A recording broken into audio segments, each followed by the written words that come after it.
have blamed America for this police state, this whole New World Order, but they're responsible as well for keeping their own country in line, in check. And so these Canadians here are waking up to the fact they're trying to suck them into the NAU. They are under attack, as you see here.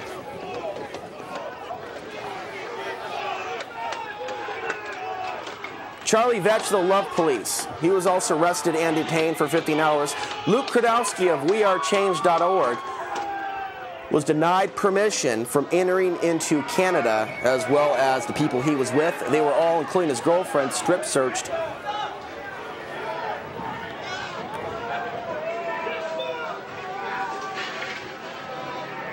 And so when I walk up to Portland police officers, this is the kind of stuff I bring up. And a lot of them don't like to be attacked, insulted, called names, called a pig. But all I want from them is to recognize that we've got a problem on our hands. Here these cops shoot this woman in the face. And if they can't stand up against this or speak out against this, then they're a part of it, and they are guilty by association if they choose to remain silent about the issues that affect us all. This is an AP report which documents the snatch and grabs that were taking place. We're talking about kidnapping people off the street. Now they said they had a law saying if you didn't show your ID, that they could snatch you off the street. That law wasn't passed, but they told people that it passed, including the media.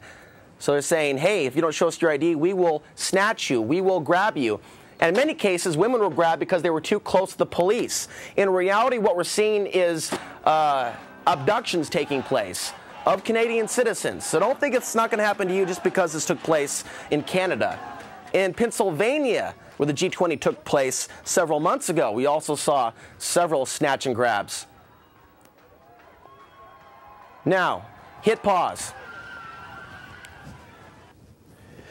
We're going to continue playing from that point on, Bill, in just a moment. Before we do, what you have to understand is when you let men get into uniform and have total control, the unthinkable happens. Whether it's in America, in China, in Russia, we should learn from our own history. When you give a government too much power, bad things happen to good people. And women, of course, get caught up in the mix. Continue.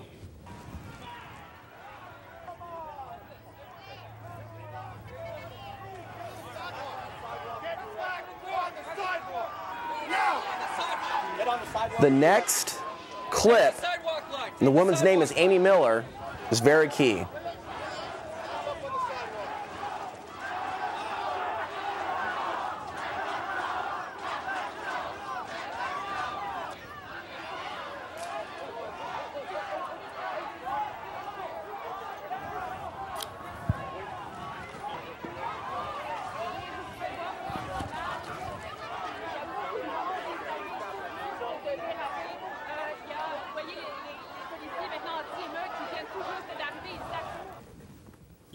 My name's Amy Miller. I was detained yesterday at approximately noon. I was with Adam as well as one other colleague. We were on our way to cover the jail solidarity action. On the way on Bloor near Bay, we stopped because we saw a group of young people being detained and being searched, so we wanted to see what was happening. As Adam recounted, he was quickly taken down, and the same thing happened to me. I was throttled at the neck and held down, and then I was detained for nearly 13 hours. I was placed in a cell at the Toronto Film Studio, and I was in a cell with 25 other young women for approximately 13 hours. Throughout the time that I was detained, I was told many statements that I find repulsive and completely inappropriate, and what I view as threats. I was told I was going to be raped. I was told I was going to be gangbanged. I was told that they were going to make sure that I was never going to want to act as a journalist again by making sure that I would be repeatedly raped while I was in jail. When I was in the detention center, I saw numerous young women who were completely strip searched, who weren't strip searched by strip searched by male officers. And one young woman, when she was coming out, who was completely traumatized, said that she had had a finger put up her. And I find this completely unacceptable, and I hope that people will investigate this, because from what I saw in the cell, from the women who were coming out, who were being strip searched, they were definitely traumatized. and there was very much violence that was targeted to young women. While I was detained, it was very obvious that there was a profiling going on. It was primarily young people under the age of 25 who don't know their rights or who have a less knowledge of their rights, who were being told all kinds of different things. And so what we had stopped to cover it because these were young people who were being detained and searched and who didn't know what was going on, who were just wanting to get onto their bus back to Montreal. And despite having my press pass on me the whole time, it was quickly ripped off of me. I was throttled down, and then next thing you know, I was being cuffed and put in... All right, and we're back. We do have a phone call, and we will go ahead and go to that phone call now. Yes, go ahead. Hi. Hey, Alex. What's up? Good evening. Hey, what's up, dude? I just tuned into your show, like, maybe 20 minutes ago, and I just saw on the little banner at the bottom to volunteer services, you know, if I call the number. So I'm completely interested in volunteering my services, man. All right. Well, call me off the air after the show, and that'll be about 7:30. Okay, fantastic. All right. Okay, I'll certainly do that, man. All right, take care. What I'm going to be doing, and I think I have an address lined up, I'm going to be filling out the application for a space to rent a storefront tomorrow. Outside the Box Preparedness Center is going to be a reality in about a month to 2 months' time. That means a lot of very good things for the show and some of you. My ability to provide for some of you in a better way in the future, it's now crystallizing into a manifestation. This is something that's going to be big. I'm going to hold my tongue on some of the things I'd like to do, but it's something that it's time. It's time. And there's a lot of things that are complicated to talk about in a coffee shop or a public place. So this is very, very important that those that do want to volunteer, and I've had a lot of requests over the last couple of years, but there hasn't been the clear focus that I've needed on exactly what is being done and what can be done.